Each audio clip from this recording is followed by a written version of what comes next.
باپ اور بیٹا روح القدس کے نام پر آمین۔ زندہ خداوند کا زندہ کلام۔ قضات کی کتاب اس کا 15 باب۔ شمشون کا طریقہ انتقام۔ اور کچھ دنوں کے بعد گیہوں کاٹنے کے موسم میں ایسا ہوا کہ شمشون اپنی بیوی کو دیکھنے آیا اور ایک بکری کا بچہ اس کے واسطے لایا اور کہا کہ میں اپنی بیوی کے پاس اس کی کوٹڑی میں جاؤں گا، لیکن اس کے باپ نے اسے اندر نہ جانے دیا۔ اور اس کے باپ نے کہا، میں نے تو خیال کیا کہ تو اس سے ضرور نفرت کرتا ہوگا، اس لیے میں نے اسے تیرے شابالا کی بیوی کر دیا، لیکن اس کی چھوٹی بہن ہے جو اس سے زیادہ خوبصورت ہے، چنانچہ اس کے عوض میں تو اسے لے۔ شمشون نے اس سے کہا کہ اس وقت تو میں فلسطینیوں کی طرف سے بے الزام ٹھہرا، کیونکہ میں ان کے ساتھ بدی کیا چاہتا ہوں۔ اور شمشون گیا اور اس نے 300 لومڑیاں پکڑی اور مشلیں لیں اور 2 لومڑیوں کی دمیں ملا کے ان کے بیچ میں مشال باندھی اور مشالوں کو روشن کیا اور لومڑیوں کو فلسطینیوں کے کھڑے گیہوں میں چھوڑ دیا اور پھولوں کے انباروں اور کھڑے گیہوں اور تاکستانوں اور زیتون کے درختوں کو جلا دیا۔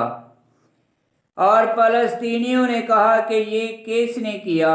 تو ان سے کہا گیا کہ تمنی کے داماد شمشون نے، کیونکہ اس نے اس کی بیوی اس کے شابالا کو دے دی۔ تب فلسطین کے رہنے والے جمع ہوئے اور انہوں نے اس عورت کو اور اس کے باپ کے گھر کو آگ سے جلا دیا۔ اور شمشون نے ان سے کہا، اگرچہ تم نے ایسا کیا ہے تو بھی میں تم سے بدلہ لوں گا اور تب بس کروں گا۔ اور انہیں بڑی خون ریزی کے ساتھ مار کر ان کا چومر نکال دیا اور وہاں سے اتر کے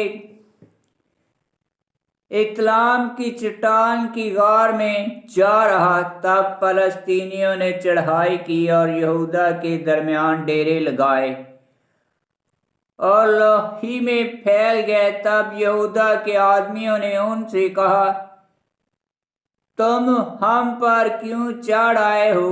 انہوں نے کہا، ہم شمشون کو باندھنے کو چڑھ آئے ہیں، اور جیسا اس نے ہم سے کیا ویسا ہی ہم اس کے ساتھ کریں گے۔ تب یہودا میں سے 3000 مرد نیچے اترے اور اتلام کی چٹان کی غار میں آئے، اور انہوں نے شمشون سے کہا، کیا تو نہیں جانتا تھا کہ فلسطینی ہم پر حکمران ہیں؟ چنانچہ تو نے ہم سے ایسا کیوں کیا؟ تو اس نے ان سے کہا کہ جیسا انہوں نے میرے ساتھ کیا میں نے ان سے ویسا ہی کیا۔ انہوں نے اس سے کہا کہ ہم آئے ہیں تاکہ تجھے باندھیں اور فلسطینیوں کے ہاتھ میں حوالہ کر دیں۔ تو شمشون نے ان سے کہا کہ مجھ سے قسم کھاؤ کہ تم خود مجھے مار نہ ڈالو گے۔ انہوں نے اس سے کہا، نہیں، لیکن ہم تجھے باندھیں گے اور ان کے ہاتھ میں حوالہ کریں گے، اور ہم تجھے قتل نہیں کریں گے۔ تب انہوں نے اسے 2 نئے رسوں سے باندھا اور اتلام کی چٹان سے اسے اوپر لائے۔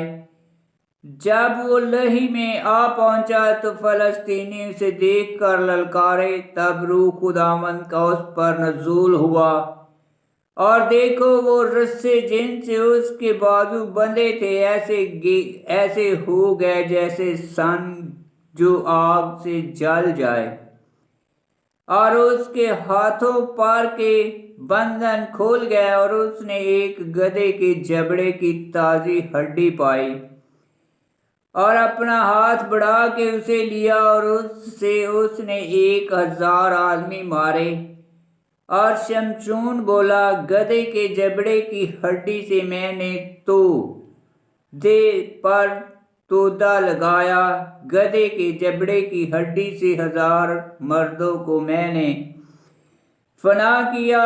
اور جب یہ کلام کہہ چکا تو جبڑے کی ہڈی اپنے ہاتھ سے پھینک دی، اور اس جگہ کا نام رامت لہی رکھا۔ پھر وہ بہت پیاسا ہوا اور خداوند کے پاس چلایا اور کہا کہ تو نے اپنے بندے کے ہاتھ سے ایسی بڑی مخلصی بخشی، اور اب میں پیاس سے مرتا ہوں اور نہ مختونوں کے ہاتھ میں پڑوں گا۔ تو خدا نے اس جوف کو جو لاہی